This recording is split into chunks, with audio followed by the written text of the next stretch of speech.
lo que decíamos, las estadísticas son verdaderamente aterradoras y nuevamente Paraguay aparece en los primeros lugares de estas estadísticas de terror. Según un estudio realizado por el Fondo de Población de las Naciones Unidas, en Paraguay, en promedio, 2 niñas se convierten en madres por día. Según el estudio realizado por el Fondo de Población de las Naciones Unidas, las diferencias económicas, étnicas, sociales y educativas aumentan la posibilidad de embarazo en adolescentes.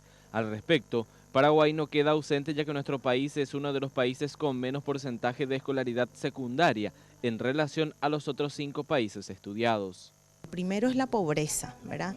Sabemos que las adolescentes de quintiles socioeconómicos más desfavorecidos tienen 3 veces el riesgo de pasar por un embarazo que las de quintil más alto.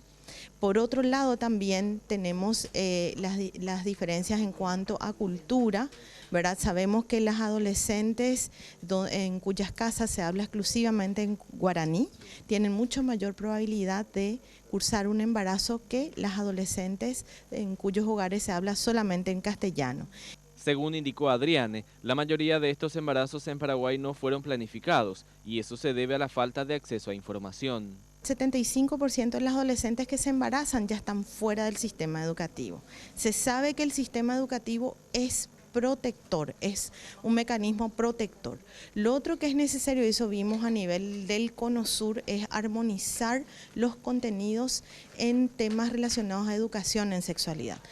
Todos los países, los 5 países estudiados, tienen dentro de sus programas incluida la educación integral en la sexualidad, pero la armonización del contenido es un gran desafío, porque según el contenido, y el contenido tiene que incluir anticoncepción, según el contenido, esto facilita la toma de decisiones de las adolescentes. Y teniendo en cuenta la edad del embarazo de las adolescentes, explican que existen muchos riesgos y secuelas, o hasta incluso la muerte durante el embarazo, parto o posparto. Cuando hablamos de adolescentes menores de 15, estamos hablando de que el riesgo es 4 a 5 veces mayor, y cuando hablamos de adolescentes entre 15 y 19 años hablamos de una duplicación del riesgo, o sea, están expuestas, mucho más expuestas.